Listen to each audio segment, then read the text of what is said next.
Well, the first presidential debate capturing America's attention after President Biden and former President Trump went back and forth on key issues, including the economy, taxes, and foreign policy. We got to take a look at what I was left when I became president and what Mr. Trump left me. The economy collapsed.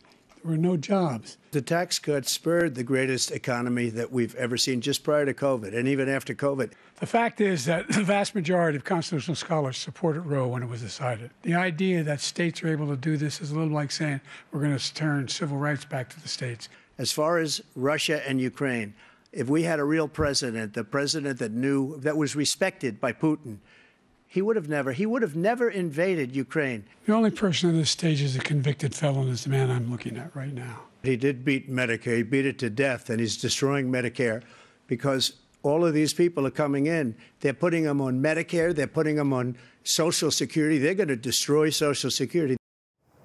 For more, we want to bring in Clayton Allen. He's Eurasia Group's U.S. Director. Clayton, it's great to have you here. So let's take a step back because here we are this morning. We're about 40 minutes into the trading day. And I think investors at this point are trying to gauge whether or not we actually could see a new candidate put forward from the Democratic Party. I'm curious your reaction to what we heard last night and what that tells us just about some of the uncertainty that lies ahead. Certainly, and thank you for having me on. I think the one major takeaway last night is that Biden had a bad night. The bar for him doing well was higher than Trump. Trump had to avoid appearing sort of disorganized or aggressive, and he largely did that. For about 80 minutes of the 90-minute debate, Trump kept his aggression in check. He avoided major blunders. Now, he fabricated and in some cases completely exaggerated any number of actual verifiable facts, but that doesn't matter much for the narrative. The takeaway from last night is that Biden looks old and he looks weaker than he did going in. So certainly that's stirring speculation that there could be a push to replace him. Well, let's talk about that push. Our very own Rick Newman, who covers politics for us, said something that I thought was so powerful earlier, that Jill Biden is the most important person in America right now because she could drive that decision. What do you think about that? And what do you think the Democratic Party can do moving forward if the decision for the Biden camp is to stay in this election? Absolutely. That's spot on. There's a lot of speculation this morning about who in the Democratic establishment could lean in and push Biden to step aside from the ticket. The Democratic establishment's the wrong place to look. It's the Biden family cell phone plan. Somebody on that cell phone plan is the only individual capable of convincing President Biden to step aside. If anyone else could have done it, they probably would have already tried.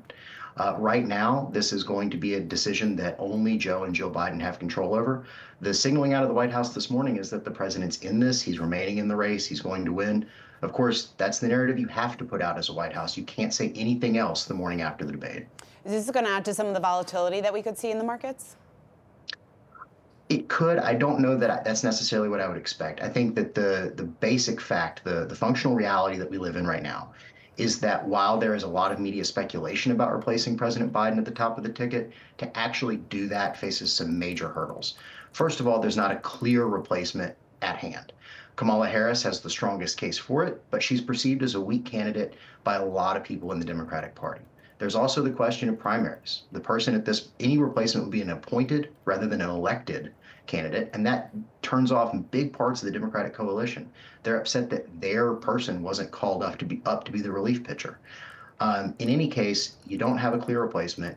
You don't have a clear process to do that.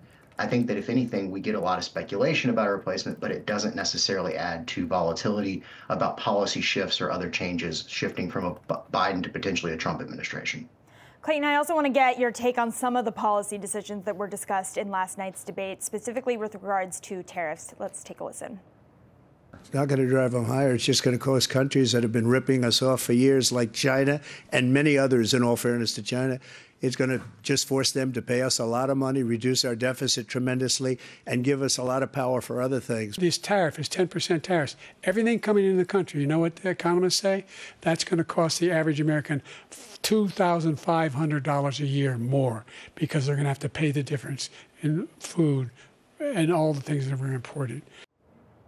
So, Clayton, I know we didn't get a ton of clarity there on the exact nature of these policies, and Trump has previously floated this idea of eliminating the U.S. income tax to sort of be replaced with these tariffs on these imports. But from your perspective here, at what point will the market start to really consider pricing in the potential impact of these tariffs if we do get a sense that Trump is starting to get ahead in the polls?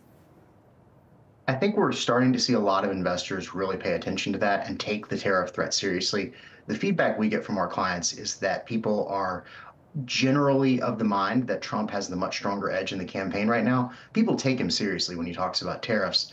I think the other takeaway from this is that people look at the sort of macroeconomic impacts, the inflationary impacts of tariffs, and recognize that Trump's narrative that this is other countries paying the U.S. is perhaps out of step with the way tariffs work in reality, that this will impose some inflationary pressure on U.S. consumers. That inflationary pressure could be exacerbated by immigration policy that raises labor costs across various sectors of the economy.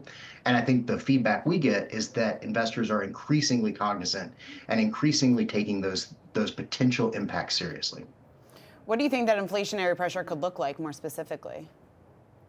I don't have a good estimate of what the inflationary pressure could look like in terms of a percentage amount. I think that the takeaway that we would look at here is that there's a lot of policies that Trump has proposed which cumulatively would increase inflationary pressure across a lot of the economy.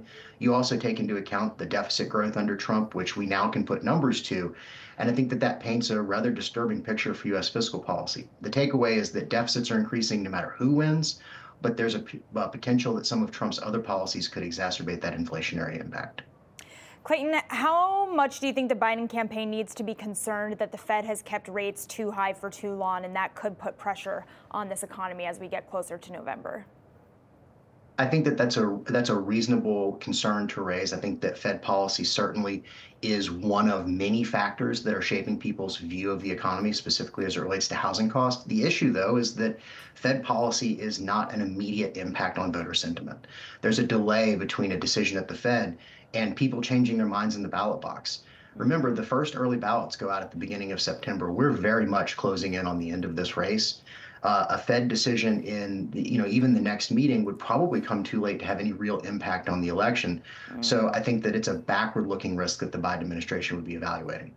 All right, we're going to have to leave it there, Clayton, but really appreciate you joining us. Thank you so much. That was Clayton Allen, Thank you so much. Eurasia Group's U.S. Director.